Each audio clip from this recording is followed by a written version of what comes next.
যুক্তরাষ্ট্র ইসরায়েল জোটের সঙ্গে দ্বিতীয় দফায় ইরানের যুদ্ধ আসন্ন, বরং পূর্বে ধারণাকৃত সময়ের আগেই এই সংঘাত শুরু হতে পারে, এমনটাই পূর্বাভাস অনেক বিশ্লেষকের। আসন্ন এই যুদ্ধ সামনে রেখে এরই মাঝে শব্দের চেয়ে 12 গুণ বেশি গতিসম্পন্ন একটি ক্ষেপণাস্ত্রের পরীক্ষা চালিয়েছে ইরান।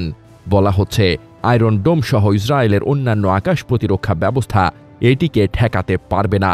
শুধু তাই নয়, সামনের যুদ্ধে ইসরায়েল যুক্তরাষ্ট্র জোটকে পরাস্ত করতে চীন ও রাশিয়া এরই মাঝে নানাভাবে ইরানকে সহায়তা করছে বলে জানাচ্ছে বিভিন্ন গোয়েন্দা সূত্র। সার্বিক প্রেক্ষাপটে কেমন হবে সেই যুদ্ধ, কি বা এমন বাস্তবতা তৈরি হয়েছে যে কারণে অনিবার্য হয়ে উঠছে তা, কেন এই দফায় রক্ষণাত্মক ভঙ্গি থেকে আক্রমণাত্মক হয়ে উঠতে পারে ইরান, দুতিয়ালের আজকের ভিডিওতে আমরা চেষ্টা করব এসব প্রশ্নেরই উত্তর খুঁজে বের করতে। যুদ্ধ, সহিংসতা, রাজনীতি, কূটনীতি সহ বিশ্বব্যাপী ঘটে চলা আলোচিত সব ঘটনা প্রবাহের বিশ্লেষণ ও বিস্তারিত জানতে সাবস্ক্রাইব করে দুতিয়ালের সাথেই থাকুন। সম্প্রতি প্রেসিডেন্ট ডোনাল্ড ট্রাম্প এমন এক পদক্ষেপ নিয়েছেন যা মধ্যপ্রাচ্যকে দ্বিতীয় দফায় যুদ্ধের দিকে ঠেলে দিতে পারে। যুক্তরাষ্ট্রের প্রতিরক্ষা গোয়েন্দা সংস্থা ডিআইএর প্রধান লেফটেন্যান্ট জেনারেল জেফ্রি ক্রুজকে অসুবিধাজনিত সত্য উচ্চারণের কারণে বরখাস্ত করেছেন তিনি। কি সেই সত্য? মূলত তার গোয়েন্দা প্রতিবেদনে বলা হয়েছিল ইরানের পারমাণবিক স্থাপনায় মার্কিন বোমা হামলায় বড় ধরনের কোনো ক্ষয়ক্ষতি হয়নি, বরং তা ছিল সামান্য। এটিকে অপমানজনক ধরে নিয়েছেন ট্রাম্প, কেননা তিনি বারবার বলে আসছেন হামলায় পুরোপুরি ধ্বংস হয়ে গেছে ওই স্থাপনাগুলো। জেনারেল ক্রুজের এই অপসারণ চোখে আঙুল দিয়ে দেখিয়ে দেয় ট্রাম্প এখন প্রজ্ঞার যে আনুগত্যকে অগ্রাধিকার দিচ্ছে। প্রশাসনিক ক্ষেত্রে এটি যুক্তরাষ্ট্রের জন্য গুরুত্বপূর্ণ এক বাঁকবদল। সম্প্রতি মিডল ইস্ট মনিটরে এক লেখায় এমনটাই অভিমত জানিয়েছেন মধ্যপ্রাচ্য বিষয়ক সাংবাদিক ও বিশ্লেষক জসিম আল আজাজি। তিনি বলেন, কয়েক সপ্তাহ আগে আমি একটি লেখায় বলেছিলাম ইরানে দ্বিতীয় দফা মার্কিন হামলার আশঙ্কা রয়েছে। সে আশঙ্কা আরও দৃঢ় হচ্ছে। জেনারেল ক্রুজকে বাস্তব তথ্যভিত্তিক গোয়েন্দা প্রতিবেদন দেওয়ার জন্য বরখাস্ত করা অত্যন্ত অশুভ সংকেত। যখন সত্য বানানো গল্পকে চ্যালেঞ্জ করে, তখন ট্রাম্প প্রশাসন বার্তাবাহককেই হত্যা করার পথ বেছে নেয়। যে প্রতিবেদন ক্রুজের কর্মজীবনের অবসান ঘটালো তাতে বলা হয়েছে ট্রাম্প ও ইসরায়েলের প্রধানমন্ত্রী বেনিয়ামিন নেতানিয়াহুর দাবি মতো কয়েক বছরের জন্য নয়, বরং মাত্র কয়েক মাসের জন্য পিছিয়ে গেছে ইরানের পারমাণবিক কর্মসূচি। ওই প্রতিবেদনে নিশ্চিত করা হয়েছে হামলার আগেই ইরান গুরুত্বপূর্ণ পারমাণবিক উপকরণ সরিয়ে নিতে পেরেছিল, আর মার্কিন বোমাবর্ষণ মূলত উপরের দিকের অগভীর লক্ষ্যবস্তুতেই আঘাত এনেছিল। গভীর ভূগর্ভস্থ বাংকার ও সুড়ঙ্গ নেটওয়ার্ক অক্ষত থেকে গেছে। এ অবস্থায় মিশন সমাপ্তির ঘোষণা দেওয়ার পরও সেটি শেষ না হওয়ায় এখন ট্রাম্পের সামনে কেবল দুটি বিকল্প খোলা আছে। একটি হলো পরাজয় স্বীকার করা, আর অন্যটি হলো পুনরায় আক্রমণ করে ইরানের সার্বিক ক্ষয়ক্ষতি নিশ্চিত করা। মুখ রক্ষার জন্য ট্রাম্পের মতো মানুষ দ্বিতীয়টাকেই অগ্রাধিকার দেবেন এমন আশঙ্কা অমূলক নয়।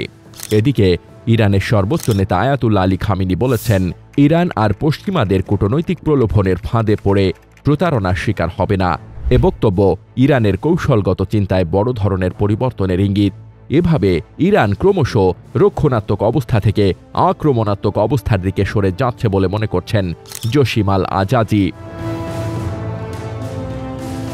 মিডল ইস্ট মনিটরের লেখায় তিনি বলেন, ইরানের যেসব সেনা কর্মকর্তাকে হত্যা করে ইসরায়েল 12 দিনের যুদ্ধের সূচনা করেছিল, তাদের উত্তরসূরি ইরানি কমান্ডাররা প্রকাশ্যে যেসব বক্তব্য দিচ্ছেন সেগুলো অভূতপূর্ব। পূর্বসূরিদের সংযমের বিপরীতে এই কমান্ডাররা বলছেন নতুন কোনো যুদ্ধ শুরু হলে একেবারে প্রথম মিনিট থেকেই ইসরায়েলের ওপর ক্ষেপণাস্ত্র হামলা করবেন তারা। ইরান ঝুঁকি নিচ্ছে পূর্বের মতো প্রথমে আঘাত সহ্য করে পরে পাল্টা আঘাত করার পরিবর্তে তেহরান এবার টিকে থাকার জন্য আগাম হামলার কৌশল বেছে নেওয়ার কথা ভাবছে। ইরানের যুক্তি হলো, যদি যুদ্ধ অনিবার্যই হয় তবে আগাম আঘাত ইরানের টিকে থাকার সম্ভাবনাকে বাড়িয়ে দেবে। এরই মাঝে ইসরায়েল ও যুক্তরাষ্ট্রের জন্য সবচেয়ে উদ্বেগের কারণ হয়ে উঠেছে সম্প্রতি ইরানের বিশেষ একটি ক্ষেপণাস্ত্র পরীক্ষা। এই ক্ষেপণাস্ত্রের নাম দেওয়া হয়েছে আখির আল জামান। এটি এমন এক ক্ষেপণাস্ত্র যার অনেকগুলো ওয়ারহেড আছে, একই সাথে অনেকগুলো লক্ষ্যবস্তুতে আঘাত হানতে সক্ষম এবং এর গতি শব্দের গতির চেয়ে 12 গুণ পর্যন্ত বেশি। এটি ইরানের আক্রমণ সক্ষমতায় গুণগত পরিবর্তন আনবে, কেননা এটি এমন এক অস্ত্র যা ইসরায়েলের আয়রন ডোম কিংবা প্যাট্রিয়টের মতো উন্নত ক্ষেপণাস্ত্র প্রতিরক্ষা ব্যবস্থা ভেদ করে দিতে সক্ষম। এটি প্রমাণ করে ইরান এখনও অচল হয়ে পড়েনি। যুদ্ধের বাস্তবতাতেও দ্রুত তারা নতুন নতুন সামরিক উদ্ভাবনে সক্ষম। ইরানের এই আগ্রাসী ভূমিকার পেছনে আরও কিছু কারণ রয়েছে। চীন ও রাশিয়া। গোয়েন্দা সূত্র বলছে, চীন ইরানের কাছে উন্নত মানের বিমান প্রতিরক্ষা ব্যবস্থা বিক্রি করছে, আর রাশিয়া গুরুত্বপূর্ণ গোয়েন্দা সহায়তা দিচ্ছে বলে ধারণা করা হচ্ছে। এসবের মধ্য দিয়ে ক্রমশ আরও বড় ও বিস্তৃত সংঘাতের বাস্তবতা দেখা দিচ্ছে। ইরানের সাথে যোগ দিয়ে পশ্চিমাদের বিরুদ্ধে চীন ও রাশিয়ার প্রক্সি যুদ্ধের ক্ষেত্র তৈরি হচ্ছে। শুরুতে এটি কেবল ইসরায়েল ইরানের মধ্যে সীমাবদ্ধ থাকলেও ক্রমে যুক্তরাষ্ট্র জড়িয়ে পড়ে। এর জেরে ভূরাজনৈতিক কারণেই আগামীতে পরোক্ষ হলেও ইরানের সাথে জোটবদ্ধ চীন ও রাশিয়াকে দেখা যাবে। জসিম আল আজাজির মতে, ইরানের সঙ্গে ইসরায়েল মার্কিন দ্বিতীয় দফার সংঘাত পূর্ব ধারণার চেয়ে অনেক আগেই ঘটতে পারে। এর পেছনে কয়েকটি কারণ দেখিয়েছেন জসিম আল আজাজি। তার একটি হল নিজেদের সম্মান রক্ষায় ইরানের পারমাণবিক সক্ষমতা পুরোপুরি ধ্বংস করার গোয়েন্দা চাপ। দ্বিতীয়টি হল পরিবর্তিত বাস্তবতায় ইরান কৌশলগত ধৈর্য ত্যাগ করে আগাম আক্রমণের পথে যাওয়ায় সিদ্ধান্ত নিতে পারে। তৃতীয় কারণ ইরানের নতুন ক্ষেপণাস্ত্র পরীক্ষা। এটি যুক্তরাষ্ট্র ইসরায়েলকে এই বার্তা দিতে পারে, নতুন হামলা চালাতে তারা যত বেশি দেরি করবে, ইরানের প্রতিরোধ ক্ষমতা তত শক্তিশালী হবে।